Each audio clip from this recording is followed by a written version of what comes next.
ನಮಸ್ಕಾರ, ಎಲ್ಲರಿಗೂ ಕನ್ನಡತಿ ಅಡುಗೆ ಚಾನಲ್ಗೆ ಸ್ವಾಗತ. ಇಲ್ಲಿ ನಾನು ಒಂದು ಬಟ್ಲಾಗಷ್ಟು ಚುನುಮುರಿ ಅಥವಾ ಕೆಲವರು ಇದನ್ನು ಮಂಡಕ್ಕಿ ಅಂತಲೂ ಕರೀತಾರೆ. ಇದು ಬೆಳಗಾವಿ ಚುರುಮುರಿ ಅಂತಾರೆ, ಗಟ್ಟಿ ಬರ್ತದೆ. ಇನ್ನೊಂದು ಗೋಲ್ಡ್ ಚುರುಮುರಿ ಅಂತ ಬರ್ತದೆ, ಅದನ್ನಾದರೂ ತೊಗೋಬೋದು. ನಿಮ್ಮ ಕಡೆ ಯಾವ ರೀತಿ ಚುರುಮುರಿ ಅದಲ್ಲ ಅದನ್ನೇ ತೊಗೋರಿ. ಈಗ ಇದಕ್ಕೆ ನಾನಿಲ್ಲಿ 1 ಗ್ಲಾಸ್ ಆಗಷ್ಟು ನೀರನ್ನು ಹಾಕಿಬಿಟ್ಟು ಈ ಚುರುಮುರಿ ಅಥವಾ ಮಂಡಕ್ಕಿಯನ್ನು ನೆನೆಸ್ಬಿಟ್ಟು ತೊಗೋತೀನಿ ರೀ. ನೋಡಿ, ಇದನ್ನ ಒಂದು 2 ನಿಮಿಷ ಅನ್ಕತಕ್ಕ ಸೈಡಿಗೆ ಇಡ್ತೀನಿ ನಾನೀಗ. ಈಗ ಮಿಕ್ಸಿ ಜಾರ್ಗೆ ನಾನಿಲ್ಲಿ ಅದೇ ಬಟ್ಲೆ 1 ಬಟ್ಲಾಗಷ್ಟು ಸಣ್ಣ ರವೆ ಅಥವಾ ಉಪ್ಪಿಟ್ಟು ರವೆಯನ್ನು ತೊಗೊಂಡಿದ್ದೀನಿ. ಇದನ್ನು ನಾವು ಬಾಂಬೆ ರವೆ ಅಂತಲೂ ಕರಿತೀವಿ ರೀ. ಈಗ ಇದನ್ನು ಗ್ರೈಂಡ್ ಮಾಡ್ಕೊಂಬರ್ತೀನಿ ರೀ. ನೋಡಿ, ಈಗ ಇದನ್ನು ರವೆಯನ್ನು ಸ್ವಲ್ಪ ಗ್ರೈಂಡ್ ಮಾಡ್ಕೊಂಬಂದಿದ್ದೀನಿ. ಈ ಚುರುಮುರಿ ಏನು ನೆನೆಸಿಟ್ಟದಲ್ರಿ ಅದನ್ನು ಇದಕ್ಕೆ ಹಾಕ್ತಾಯಿದ್ದೀನಿ.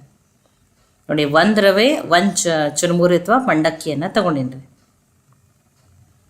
ನೋಡಿ, ಆ ನೀರನ್ನು ಹಿಂಡಿಬಿಟ್ಟು ಹಾಕಿದ್ದೀನಿ. ಈಗ 1 ಮೀಡಿಯಮ್ ಸೈಜದ ಆಲೂಗಡ್ಡೆಯನ್ನು ಸಣ್ಣ ಸಣ್ಣಾಗಿ ಕಟ್ ಮಾಡಿ ಹಾಕ್ತೀನಿ ನೋಡ್ರಿ. ನೋಡಿ, ಇಲ್ಲಿ ಮೊಸರು ಬೇಡ, ಹಾಗೇ ಮಾಡ್ಕೊಬೋದು. ನೋಡಿ, 1 ಮೀಡಿಯಮ್ ಸೈಜದ ಆಲೂಗಡ್ಡೆನ ಹಾಕ್ಕೊಂಡಿದ್ದೀನಿ. ಈಗ ಇದನ್ನು ಫಸ್ಟ್ ಹಾಗೆ ಗ್ರೈಂಡ್ ಮಾಡಿಕೊಂಡು ಆಮೇಲೆ ಸ್ವಲ್ಪ ನೀರನ್ನು ಹಾಕಿಬಿಟ್ಟು ನುಣ್ಣಗೆ ರುಬ್ಕೊಂಬರ್ತೀನಿ ರೀ. ಈಗ ಇದನ್ನು ಬೇರೆ ಪಾತ್ರೆಗೆ ಹಾಕೊಂಡ್ರಿ.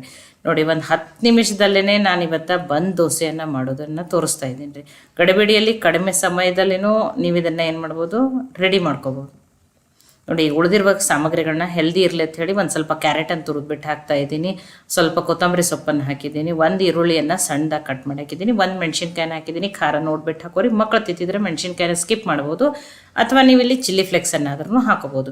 ಒಂದು ಅರ್ಧ ಸ್ಪೂನ್ ಆಗಷ್ಟೇ ಜೀರಿಗೆಯನ್ನು ಹಾಕಿದ್ದೀನಿ. ನಿಮ್ಗೆ ಯಾವುದೇ ವೆಜಿಟೇಬಲ್ಸ್ ಇಷ್ಟ ಅಂದರೆ ನೀವು ಆ ವೆಜಿಟೇಬಲ್ಸನ್ನು ಹಾಕೋಬೋದು. ರುಚಿಗೆ ತಕ್ಕಷ್ಟು ಉಪ್ಪನ್ನು ಹಾಕ್ತಾಯಿದ್ದೀನಿ. ಯಾವುದೂ ಇಲ್ಲಾಂದ್ರೆ ನೀವು ಈರುಳ್ಳಿ ಕೊತ್ತಂಬರಿ ಸೊಪ್ಪನ್ನು ಹಸಿಮೆಣ್ಸಿಕಾಯಿ ಅಷ್ಟೇ ಹಾಕಿರಿ. ಒಂದು ಚಿಟಿಕೆನೇ ಸೋಡಾ ಹಾಕಿದ್ದೀನಿ, 1/4 ಟೀ ಸ್ಪೂನ್ಗಿಂತನೂ ಕಡಿಮೆ. ಈಗ ನೀಟಾಗಿ ಮಿಕ್ಸ್ ಮಾಡ್ಕೊಂಡ್ರಿ. ಗ್ರೈಂಡ್ ಮಾಡ್ಕೊಳ್ಳೋ ಮುಂದೂ ತುಂಬ ನೀರನ್ನು ಹಾಕ್ಕೊಂಡು ತೆಳ್ಳಗೆ ಮಾಡ್ಕೊಬೇಡ್ರಿ. ಹಿಟ್ಟು ಇದೇ ರೀತಿಯೇ ಗಟ್ಟಿಯಾಗಿಯೇ ಇರಬೇಕು ರೀ. ವೆಜಿಟೇಬಲ್ ಹಾಕಿದ್ಮೇಲೂ ಭಾಳ ಗಟ್ಟಿ ಅನ್ನಿಸ್ತಿತ್ತಂದ್ರೆ ಅಷ್ಟೇ 1-2 ಸ್ಪೂನ್ ಆಗಷ್ಟು ನೀರನ್ನು ಹಾಕೋರಿ. ಇದೇ ರೀತಿಯೇ ಇರಬೇಕು ನೋಡಿರಿ. ನೋಡಿ, ಇಲ್ಲಿ ನಾನಿಲ್ಲಿ ಒಗ್ಗರಣೆ ಕಡಾಯಿಯನ್ನು ತೊಗೊಂಡಿದ್ದೀನಿ. ಇದಕ್ಕೊಂದು ಸ್ವಲ್ಪ ಎಣ್ಣೆಯನ್ನು ಹಾಕೋತಾ ಇದ್ದೀನಿ.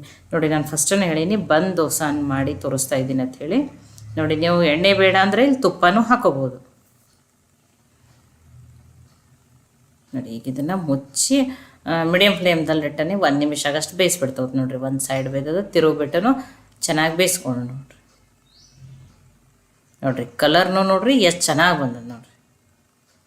ನೋಡಿ, ಆ ಚುರುಮುರಿಯಿಂದ ಒಳಗಡೆ ತುಂಬ ಸಾಫ್ಟಾಗಿ, ರವೆಯಿಂದ ಹೊರಗಡೆ ಕ್ರಿಸ್ಪಿಯಾಗಿ ತುಂಬಾ ಚೆನ್ನಾಗಿ ಬರ್ತಾವ್ರಿ. ಇನ್ನೊಂದನ್ನು ಹಾಕಿಬಿಟ್ಟು ತೋರಿಸ್ತೀನಿ ನೋಡಿರಿ. ನೋಡಿ, ತುಂಬ ಈಸಿ ಅದ. ಗಡಬಿಡಿಯಲ್ಲಿ ಅಕ್ಕಿ ಬೇಳೆ ನೆನೆಸಿಲ್ಲ, ಯಾವುದನ್ನು ಮಾಡೋಕ್ಕಾಗಿಲ್ಲ, ಅಥವಾ ಉಪ್ಪಿಟ್ಟು ಅವಲಕ್ಕಿ ತಿಂದು ಬೇಜಾರಾಗಿತ್ತಂದ್ರೂ ಈ ಬಂದ್ ದೋಸೆನ ಖಂಡಿತನೂ ಟ್ರೈ ಮಾಡಿ ನೋಡಿ. ನೋಡಿ, ನಾನು ನಿಮಗೆ 2 ಹಾಕಿ ತೋರಿಸಿದ್ದೀನಿ. ತುಂಬ ಈಸಿ ಅದ. ಮನೆಯಲ್ಲಿರುವ ಬೇಸಿಕ್ ಸಾಮಗ್ರಿಗಳನ್ನು ಬಳಸಿಬಿಟ್ಟು ಮಾಡಿ ತೋರಿಸಿದ್ದೀನಿ. ನಿಮಗೆ ಇನ್ನೂ ಹೆಲ್ದಿ ಬೇಕಾದ್ರೆ ನೀವು ಯಾವುದೇ ರೀತಿ ನಿಮಗೆ ಯಾವ ಇಷ್ಟ ಅದ ವೆಜಿಟೇಬಲ್ಸ ಅವನ್ನ ಹಾಕೋಬೋದು. ನೋಡಿರಿ, ನನಗೆ 2 ನಿಮಗೆ ಹಾಕಿಬಿಟ್ಟು ತೋರಿಸಿದ್ದೀನಿ. ತುಂಬಾ ಚೆನ್ನಾಗಿ ಬಂದವು ನೋಡಿರಿ. ನೋಡಿ, ಈ ಉಳಿದಿದ್ದನ್ನು ನಾನು ಅವು ಇನ್ನೂ 2 ಆಗ್ತಾವೆ, ಅವನ್ನೂ ಹಾಕೋತೇನೆ ನೋಡಿರಿ.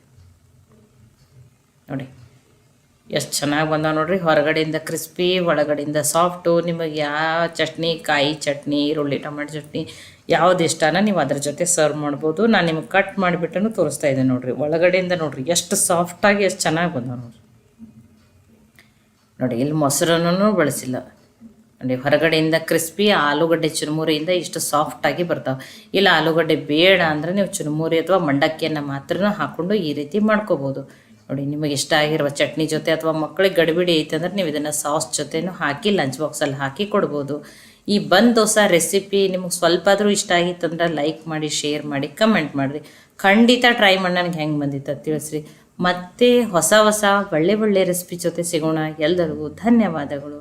ಕನ್ನಡತಿ ಅಡುಗೆ ಚಾನಲನ್ನು ಸಬ್ಸ್ಕ್ರೈಬ್ ಮಾಡಿದ್ದಿಲ್ಲ ಅಂದರೆ ನೀವು ಸಬ್ಸ್ಕ್ರೈಬ್ ಮಾಡಿ, ಬೆಲ್ ಐಕಾನ್ ಪ್ರೆಸ್